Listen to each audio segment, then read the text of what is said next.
All right, well, big welcome to everybody here. Welcome to our third episode of UCD What It Takes with UCD Alumni Relations and UCD Careers Network. We set up the series in a hope to give you the tools that you need to navigate your career during this difficult time when a lot of job futures are quite uncertain. Our third episode here focuses on careers in arts and culture. It's an industry that's facing an especially high amount of change and flux right now. But luckily we have three expert alumni here to bring you through what they're seeing happening in their industry right now and what kind of skills and tools that you can use to navigate your career in that area right now. So chairing our discussion will be Dr. PJ Mathews. He is an associate professor in the UCD School of English, Drama and Film. He's written widely on Irish literature and theatre, as well as being a member of the governing board of RTE. He's the director of academic podcasting for UCD Scholarcast. He was appointed Naughton Fellow and visiting Associate Professor of English at the University of Notre Dame in 2007.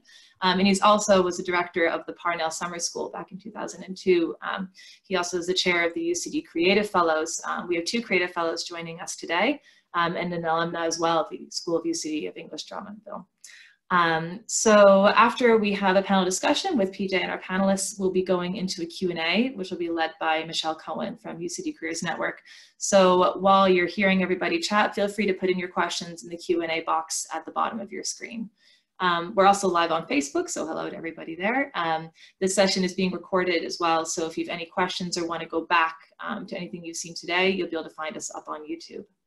So with all of that in mind, I'm going to hand it over to PJ and I'll chat to you soon. Okay, good afternoon everybody, and thanks very much Camille for that introduction. Welcome everybody. It's great to see so many people with us in the room. Too bad we can't do this in real time, in real life, but hopefully we will have a good discussion. We have three really great guests this afternoon to speak to us about some of the challenges that you guys might be facing in terms of breaking into a career in arts and culture, and also just some general issues in relation to the kind of the creative industries as well at the moment. So I hope that what we have to say this afternoon will help you all, and please do be thinking about questions, because we will have time for the questions a little bit later on. So be thinking about any comments or questions that you might have, and we'll take those up in due course. Just very quickly to introduce, I'm going to introduce our three speakers and get that out of the way, and then we can jump into today's discussion. So our first panelist is Chiamaka Enyi-Amadi. She's a writer, performer, arts facilitator, and literary editor. Her work is published in Poetry International 25. She's also written for and worked for Poetry Ireland Review, for the RTE Poetry Programme, Emma Magazine, Architecture Ireland, the Irish Times, and so on. So she's got a lot of experience in that field in terms of writing and poetry. Pearse McCaughey has over 30 years experience working as an advertising creative director. In the past, he's also worked as a scriptwriter in radio, comedy, and the Institute of Creative Advertising and Design, better known as ICAD. And he continues to serve on its executive committee. And Grainne Humphreys is festival director of the Dublin International Film Festival. She started her career working with young audiences with the Junior Dublin Film Festival in 1994, and has worked in film programming for over 20 years. She joined the IFI as education officer and expanded her role to include special sessions, including a focus on the film work of diverse figures such as Andy Warhol, Agnes Varda, and Harold Pinter. She has co-edited Ireland into Film, a series of publications. She is based in Dublin and travels extensively to international festivals, and she's also a board member of the Centre Culturel Irlandais in Paris.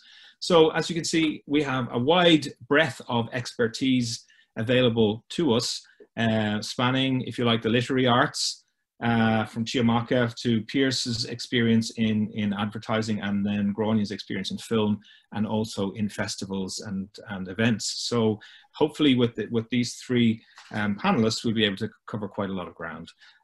So what I'd like to do, and the first instance, is to very quickly go to each of our panelists, and just to ask them to give us a sense of their journey, if you like, into the world of creativity, the world of the arts, the world of the creative industries, to give us a sense of how they ended up here, and what were the kind of decisive moments in their lives that led them to be where they are right now.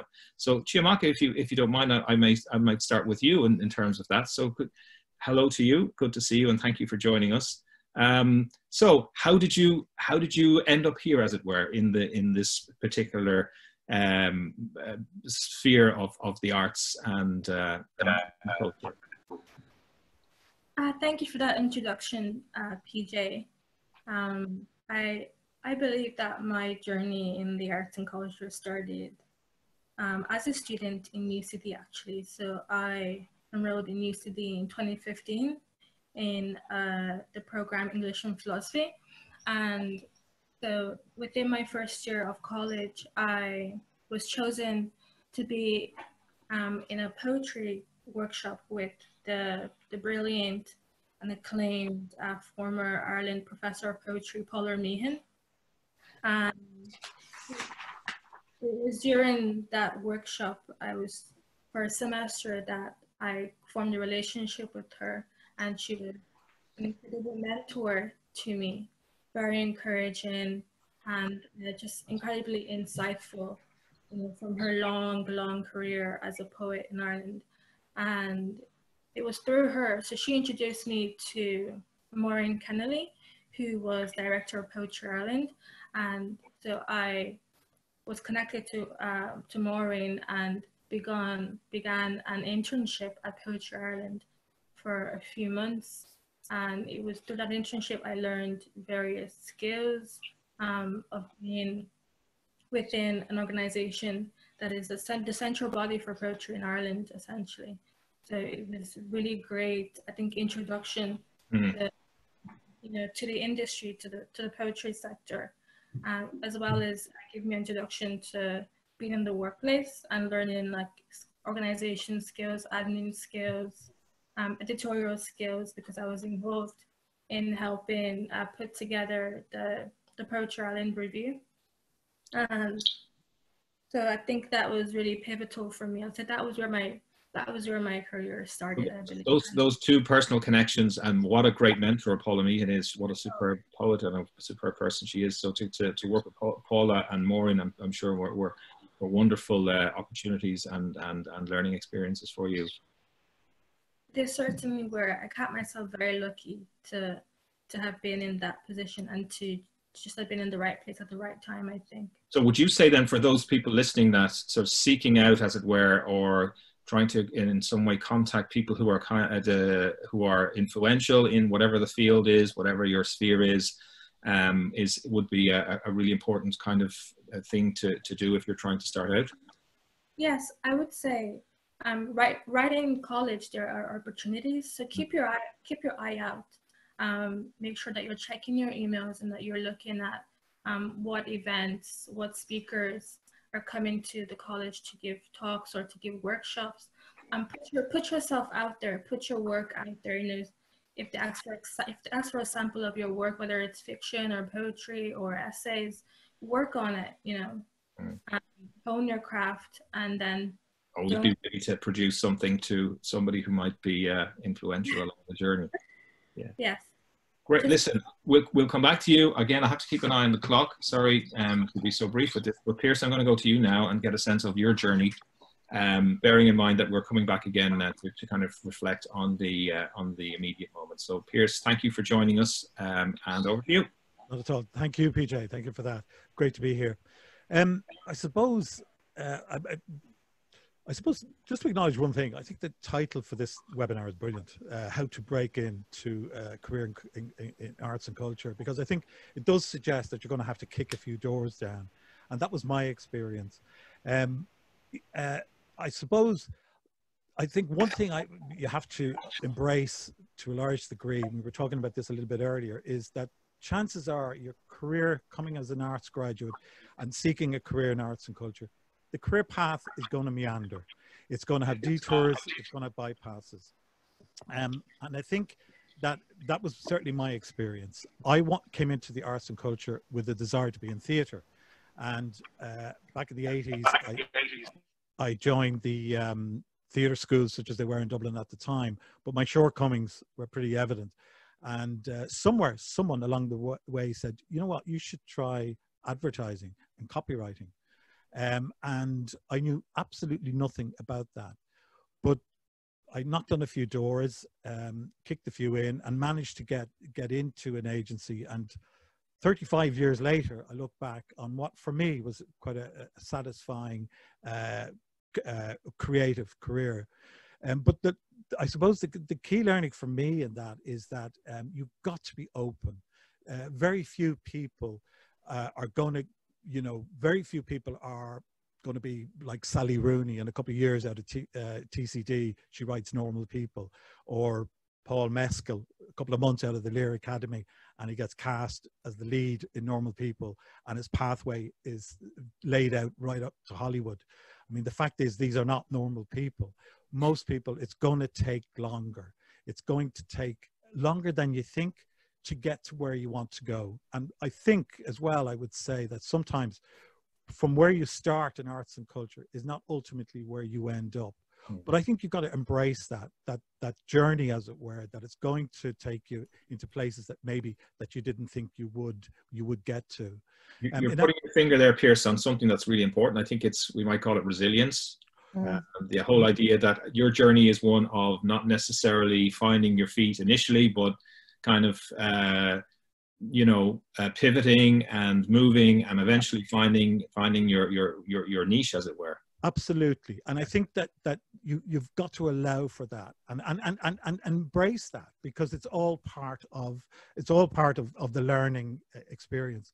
And just in terms of what Chiamaka was saying about UCD, I would go further. I think that it is particularly people who are in the arts and who are seeking to have a career in arts and culture.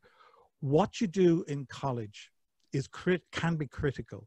So I would really encourage people to join Cumann Droichead, join the Drama Soc, join the LNH, join a rock band, join creative writing groups. And it's much more than just having something to put under interests and hobbies at the bottom of your CV. I think the mindset you need to adopt as quickly as possible is not that you're getting into arts and culture, you're getting into the manufacturing industry. You are becoming a creator and a producer. I can't think in my realm, in the grubbier end of arts and culture, in advertising and marketing and PR, I can't think of anything within that arts graduates are usually found where you're not directly or indirectly involved in a creative enterprise. And that's what people are looking for when they're hiring. They're looking for people who can engage creatively and hit the ground running and be productive. So that's very important. It's not passive. Okay, Pearse, thank you so much for that. I know you have a lot more to offer us in relation to that, so we might get that on our next next round, as it were. But Grainne, I want to bring you in here at this point. Welcome. Grainne is a creative fellow as well. So can you give us a sense of how you ended up where you ended up, Grainne, and any advice that might arise from that? Well, I kind of feel like it started by the decision to actually do arts in UCD, because I consciously turned down a course that was a journalism course in the UK, because I felt like to be an arts journalist, I needed to know about the arts. And I would actually make that the most boringly simple kind of piece of advice, which is to get to know the arts. And that means going way out of your comfort zone and going into lectures or to exhibitions or watching or reading something that is completely maybe beyond what you think your taste is.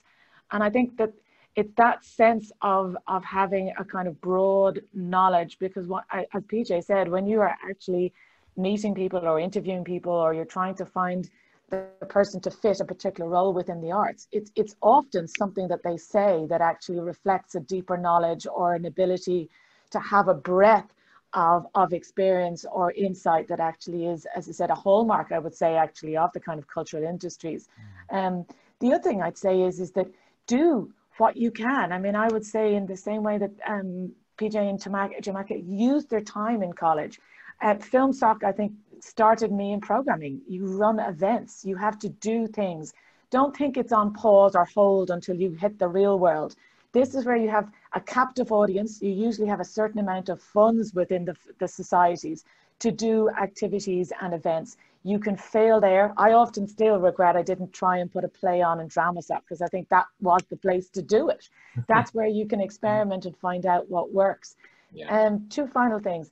Your network. I'm still very, very connected and fondly connected with the people I actually was in college with. And they were people who were experiencing the same things as me. Some of them have gone on to be big heady stars, and yet they'll always be the person that I saw on the other side of a lecture at 9 o'clock in the morning. And I think that's a connection that is vital, and you should try and keep it, maintain it, restore it.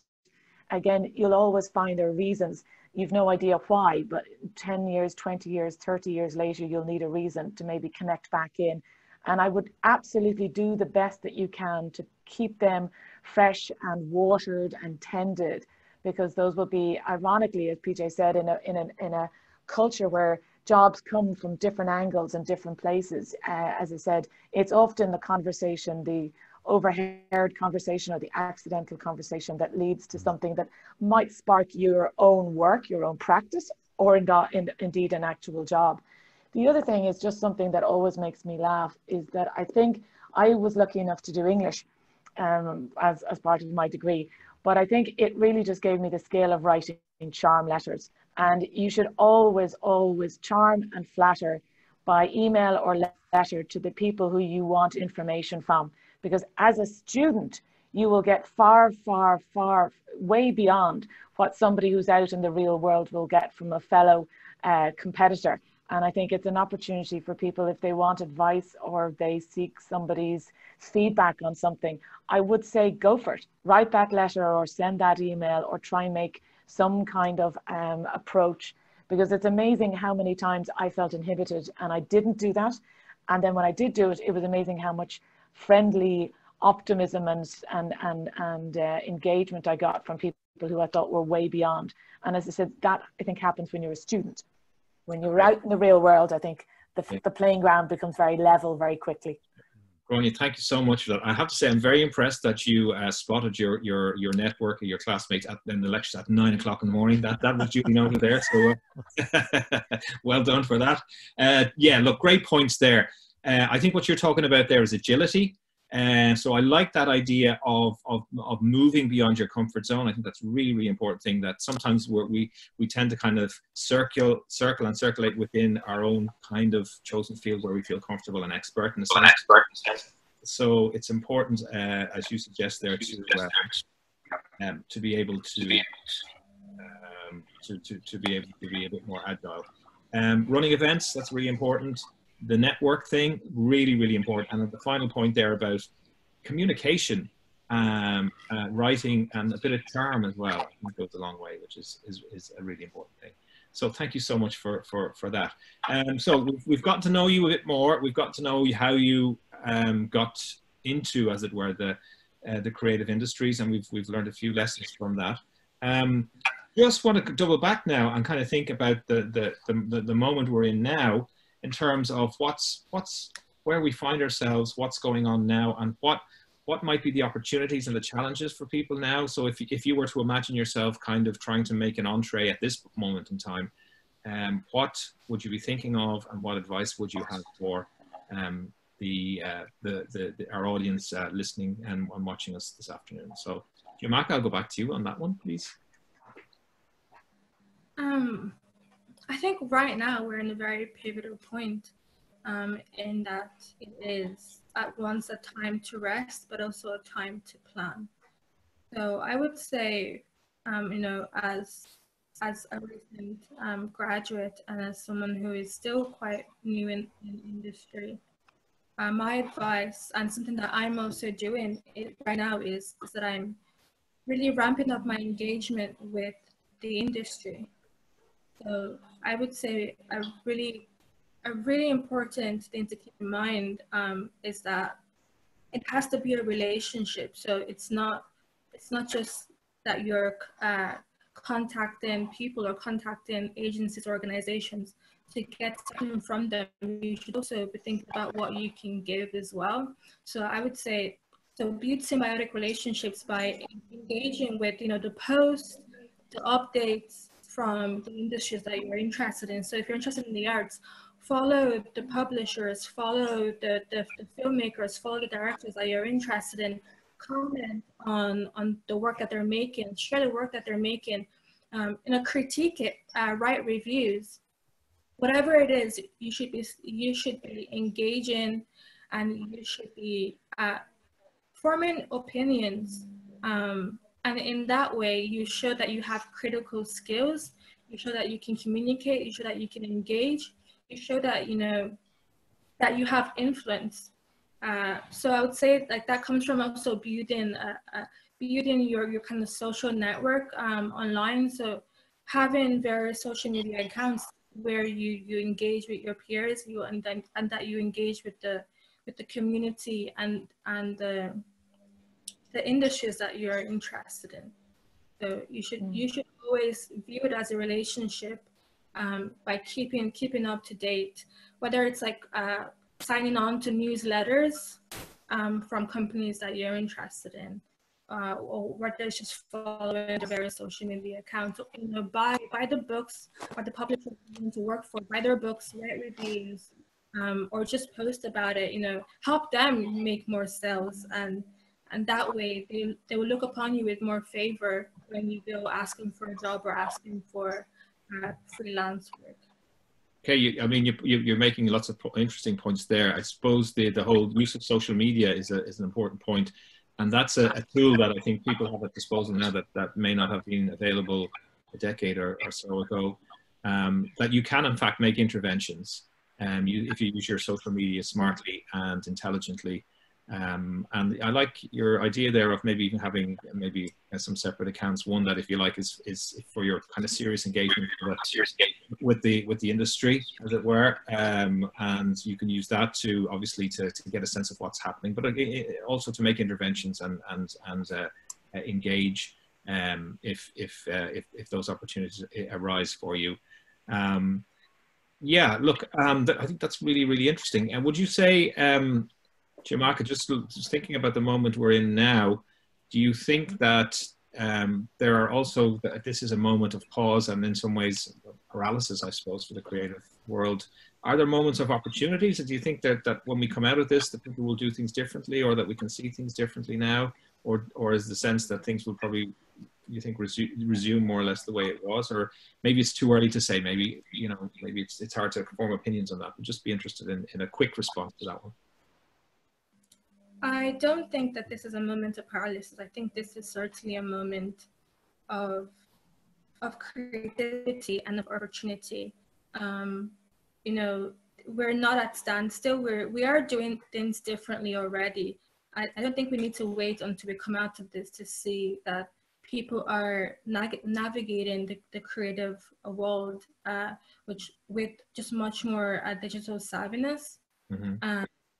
I mean, look at the event that we're on. This is a means for us to connect with, hundreds of students who otherwise might not have this if we did not think of a way to adapt this programming and to bring it online. Sure. Yeah. Okay. Great. Listen, thanks for that. Moving on back then to Pearse. You're the same set of issues to you in terms of reflections on what now what people should be thinking about now in terms of trying to make that breakthrough. Well, I think it's a very interesting time. I think Chiamaka is absolutely right. Pivotal time. Look, nobody knows what way it's all going to shake out. We don't know. It's always been difficult to break into the arts and culture in terms of a career. It's going to be difficult now. What I would say is this, though. I think now is the time to start doing things. If you're under 30, you're that enviable creature, a digital native. Weaponize your innate abilities on social media. As Chiamaka has said, coordinate your profiles on LinkedIn and all the other social medias so that they're working for you. Be ruthless. Now, I say that as part of the necessity, particularly if you're in the arts, to build a personal brand. But I'm a little self-conscious about that, even though I'm a dyed-in-the-wool ad man. I think sometimes people go, this is my personal, authentic self. This is my professional self. This is who I am. This is who I want everybody else to think or what I think they want me to be. So just be careful of that, to coordinate them so that there isn't a dissonance between them, because that is very obvious to employers, and employers do check your social profile footprint and profiles. But do understand that you have a huge advantage over the generation ahead of you, and maybe even the generation coming up. Learn how to vlog, learn how to podcast. Do it to the highest level of professional standards that you can. And it's easy enough. The hardware and software is cheap. There are courses online. Get proficient in it so that when you go in, you have that as an extra string to your bow, no matter what you've done in terms of college. Dirty secret, and the risk of incurring PJ's wrath here. The GPA is not everything. You know, it's not the end of the world. And the fact is, folks, you know, you're going to be sitting in a room going into an interview. The person on your right and on your left probably going to have the same level of education as you, probably have the same GPA as you. They probably look like you. They probably sound like you. You've got to stand out from the crowd. And that's one thing you should be applying yourself to now. How do you, as an arts graduate, as somebody who wants to work in arts and culture, how will you stand out? Part of that is having multiple strings to your bow. And I think Chiamaka is a great example of that. She might speak to it even more. Although she's essentially a poet, she's also involved. And that's what employers are looking for. People who are creatively, actively engaged in the world around them, who have ideas, who have energy, and who can challenge things. And that's what I would be saying, is that's what I would be confident about. That's what I would be optimistic about. That's always required. And no matter what happens after this pandemic and whatever, people, those kind of people with those kind of skills will always be in the band.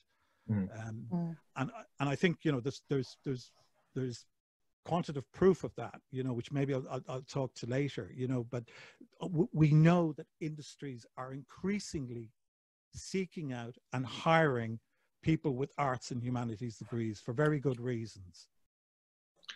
Pearse, yeah, thank you so much for that. I mean, some great ideas there.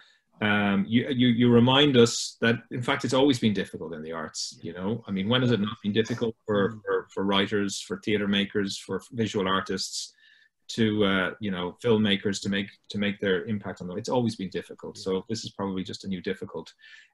Great advice there in terms of weaponizing your abilities on social media. Yeah, that's a very interesting thing to think about, is to make it work for you, as you say. And I particularly like your piece of advice to set yourself professional standards. If you're doing something, if it's a blog or a vlog or whatever the thing might be, do it to the highest possible standard. And the upskilling message there, Pearse, I think is a good one, which ties into, I think, what Chiamaka and also what Grainne said earlier on about, you know, going outside your comfort zone. There are lots of opportunities for people to as you say, to upskill, to get proficient in various different arts and methods and so forth. Podcasting is a good example there. So, and I think Grainne just touched on it. I think, you know, everything is grist to your mill, potentially. Everything, you know, so there should be nothing that you go, oh, I hate that. I don't like opera. Get to like opera. You could use it sometime. You know, don't close your mind to anything. I think, and again, that's what people are looking for. They're looking for people who are, and particularly now, I think we're going to have people in the workforce who have flexibility beyond what we ever expected people to have. The day of who moved my cheese is long gone. You know, we want people who are flexible, who can work and collaborate in teams, who can lead teams of diverse multi-skills. And guess what? That's exactly the training that people get in arts and humanities. I think it'd be fair to say, wouldn't it, PJ? No, absolutely. The kind of thing that people get, that kind of critical thinking. Absolutely. And just speaking there, I was reminded by an anecdote that was related to me by one of our contemporary poets. And she spoke about having somebody in for an internship. And one of the things she asked this person to do was to lay out the chairs for the reading that night. And the intern was like, I'm a poet. I'm not here to put out the chairs. You know, that's not why I'm here. I'm here to, which was the wrong answer. I mean, you know, we all have had experiences, I think, of having to be available and to take on tasks and to multitask and to do things that we wouldn't necessarily choose. But that's all part of moving along, as it were. So, Grainne, let's bring you in on this. Any thoughts? Yeah, I mean, I'm conscious that one of the things that we mentioned is that, you know, many people go in wanting to be the artist and end up being the publicist, or going in thinking that they're going to do marketing and end up being the kind of the creative. The other side to it is that a lot of arts organizations are not hierarchical structures with huge offices. They are very small, and you will very often find, and just to echo what PJ was saying, or what Pearse was saying about that idea that, you know, writing skills are crucial, because you might find yourself writing many things, including, you know, press releases or websites, etc. And all this is the time to have that skill. I mean, I see, in a way, working in the arts as being a bit like, kind of like being a survivalist or something, that you actually have all these skills that you don't want to use, but they're there and ready to be pulled out at a moment's notice. And, you know, the people skills one, I'm all for the digital skills and having all of your ability, but there's nothing that beats somebody who just gives you a sense of confidence in themselves and their ability when you meet them. And I think that's a very big part of it, because increasingly we've become quite nervous around certain things, and increasingly you'll see service and hospitality services and around the arts and movement of people is going to be around that kind of tone and communication. So I'm sort of conscious that if you have a staff or colleagues who are able to communicate a kind of calm confidence, that's kind of fantastic. And again, this is the time.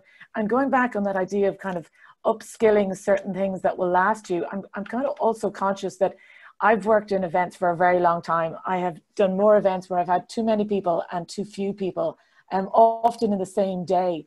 And one of the things that's really important is to remember that tomorrow is a day after a night, and it'll all move on. But is to try and find mechanisms to deal with failure and to deal with success.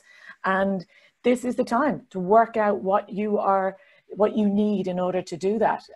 Is it a run around the park? Is it to actually go off and you know, create something or write something, or maybe it's cooking sourdough, as we were talking about earlier. But I think that it's a good time for people who are entering into this particular cultural sector to think about what they need to keep themselves mentally and physically fit, because it's a tough, long nights. It's a lot of self-momentum. You have to generate things yourself. Some of them will work, some of them won't. I know many people who are working on 4, 5, 6 projects all at the same time, and they start in the morning and they close at the end. So I think that this is a good time, as I said, for people to get the habits that will be a very strong base, obviously not just for working in the arts, but it feels like a really good time to learn those skills, because we didn't. We stayed out all night and we had no habits that I would even speak of.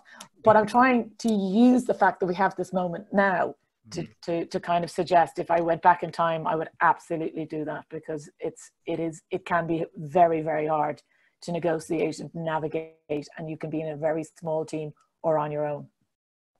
Great points there, Grainne. So basically reminding us that you know, there's fluidity in the creative industries, in the large part, that sometimes the artist becomes the publicist, or the creative person becomes, or the other way around, as it were.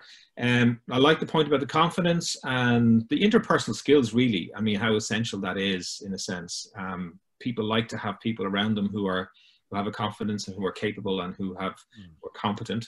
And I think the mental health issue and point at the end is a really, really good one as well. I think it's something that we're becoming increasingly aware of, not just in the wider world, but particularly in the arts as well, that, you know, it does take a particular dedication, a particular resilience to sustain a career in the arts and creative sector, and that you really do need, as you say, to kind of look out for yourself and be able to roll with the punches, I think, is really your message. That if it doesn't all go according to plan, tomorrow's another day, or then there's going to be another event, and just to be able to dust that off and move that along.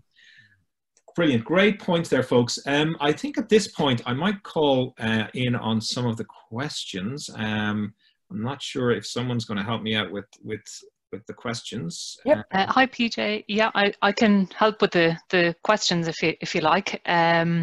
Brilliant. So I think you've covered a lot about the skills in building a career. There's a question here from Teresa around working in Irish. So my goal is to work in Irish media, TV and radio or theatre. So she's just wondering if any of the panelists have experience working in Irish or bilingual arts specifically, if they have any comments on that. Australia in that sense? Yeah. Australia, or the media in Ireland? Australia. Working in Irish media, television, but through Irish. Yeah, so Askelga. Okay. Anybody want to jump in on that? Pearse, have you any thoughts on that? No direct with I mean, TG Gahar is probably one of the most dynamic broadcasting platforms that we have. It is absolutely fantastic. And I know some people who work in it, they're always open to new talent. They're open to ideas, I know, around programming. But obviously, you know, broadcasting is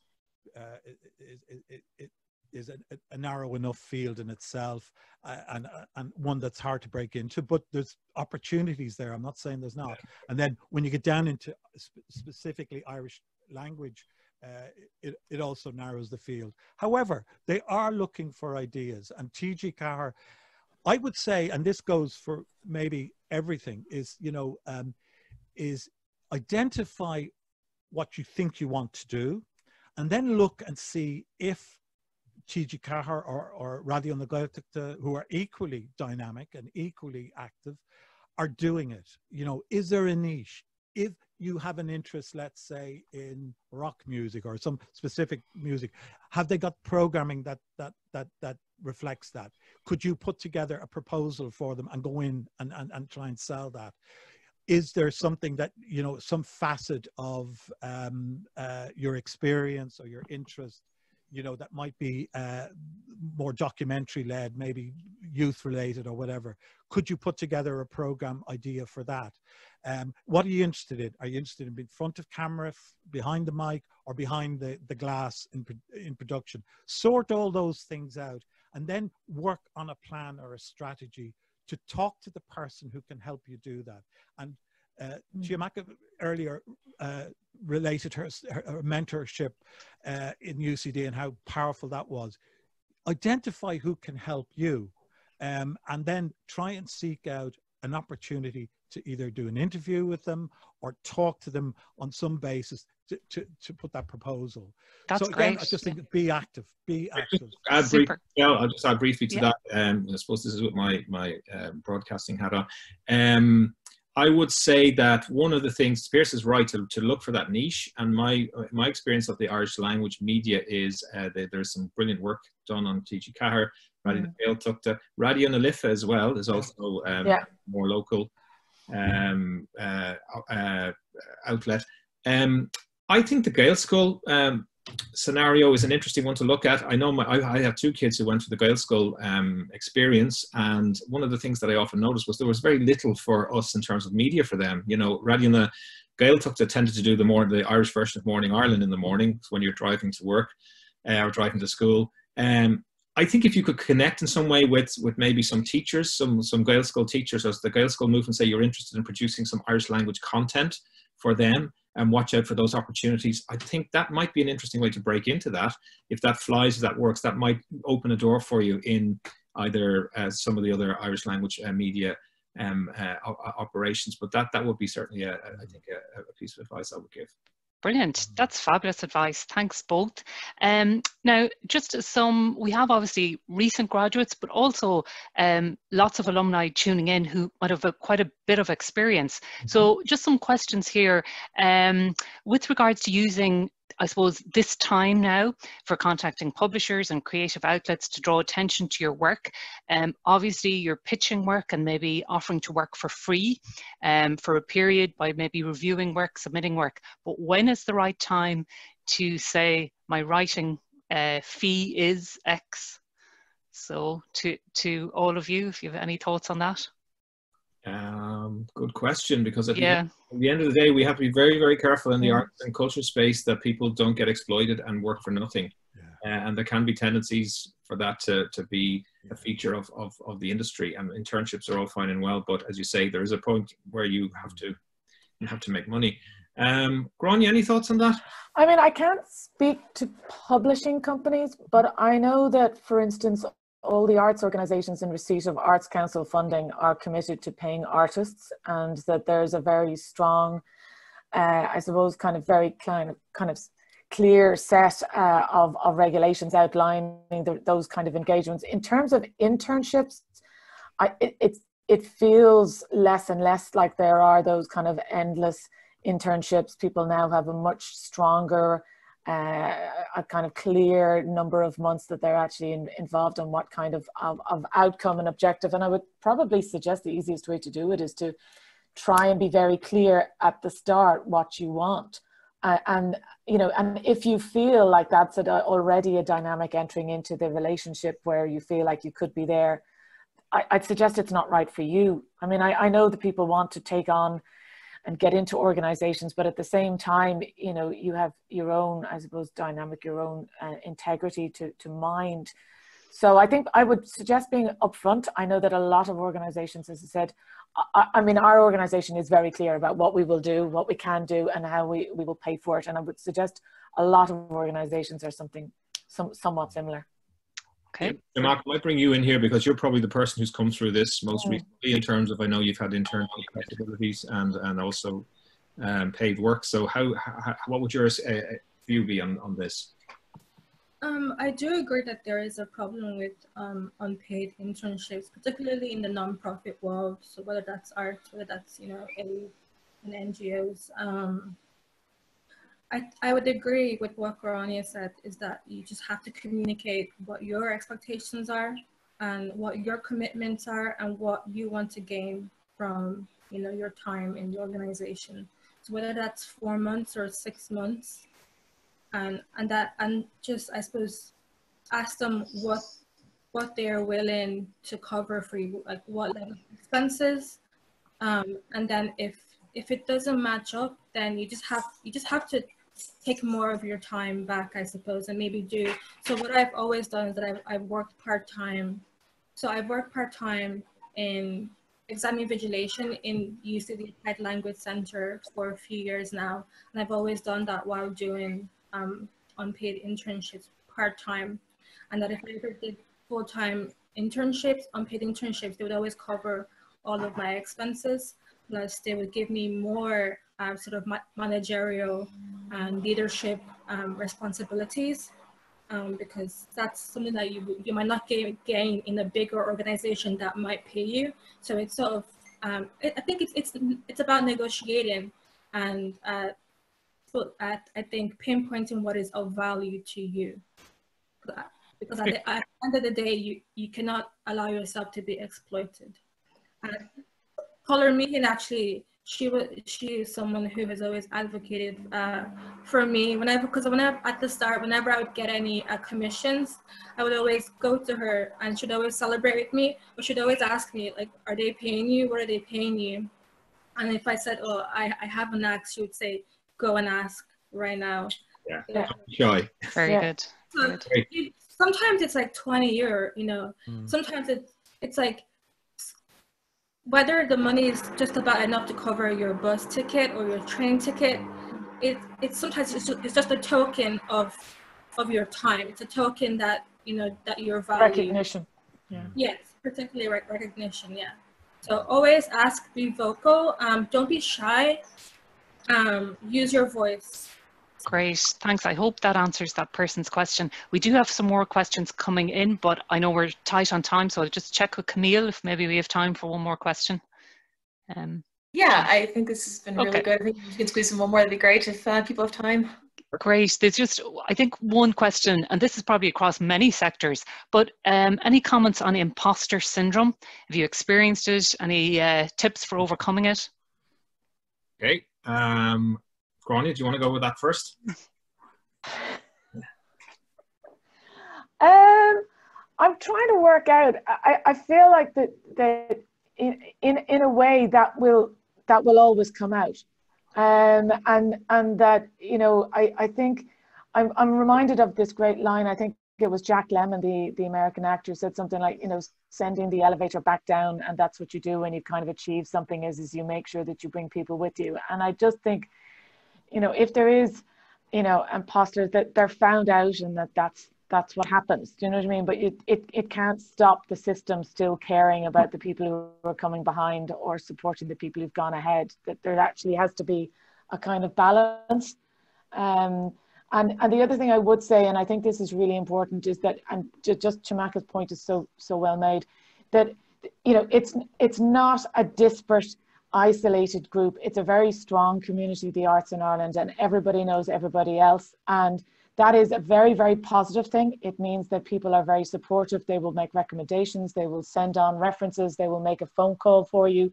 But the opposite is also true.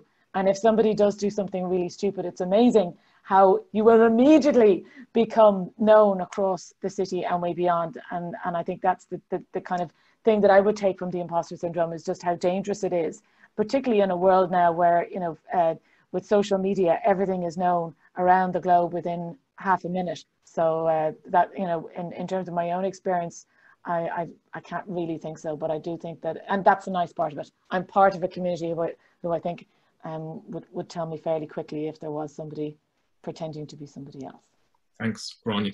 I just throw in my tuppence halfpenny for this one. My own experience is, I understand the imposter syndrome to be a feeling of negativity or a lack of self-confidence that people often get, no matter what the field they're in. They feel like, oh, I'm not good enough. I'm surely I'm in the wrong place. Or I mean, I've encountered that a lot. I've experienced it myself in academia, where I think, oh yeah, particularly at certain pivotal times and vulnerable times in your career, where you're trying to make your first conference paper or your first publication, or you're applying for your first job. Sometimes there is a tendency to feel like, oh, what am I doing here? So it's not uncommon, and I've seen it among so many of my talented and creative students as well. The most talented and brilliant people often feel like they're not worthy, or they're not good enough. So again, it just gets back to, I don't have any magic cure for this, other than to try and keep well in terms of mental health and mindfulness and so forth, and to surround yourself, I suppose, with support, and, you know, to see what you have achieved and what's positive rather than what's negative. Sometimes I find myself, if I'm giving a lecture in Theatre L or something and there's 300 people in there, it's amazing how you focus on the person who's yawning or the person who's, you think is half asleep, instead of, you know, the 250 other people who apparently are somewhat engaged with what you might be doing. So I think that's a human thing in some regards. So just to try and check yourself and to focus on the positive rather than the negative. Thanks, PJ. I think you would have really answered that person's question really well, and thanks for being so frank, and to Grainne as well. And thanks to everyone for answering those questions. I think people would have found them really, really useful. So I'll hand back to PJ and Camille now. Great. Camille, you want to wrap up now at this point? How are we fixed? Yeah, that sounds great. Just want to say thanks so much to all you guys again. Like, it was really, really great perspective, and a very real perspective as well that people really appreciate. You know, we won't want to have it sugar-coated either, and I think you gave some really good practical steps people can take even starting today to get going on these careers. To anyone whose question wasn't answered just there, I just want to let you know that we'll be putting into the chat some ways to network and get in contact with our panelists after this if you do still want to have your question answered. I'm more than happy to address it. There's also always getting in touch with Michelle and UCD Careers Network to get some advice there as well.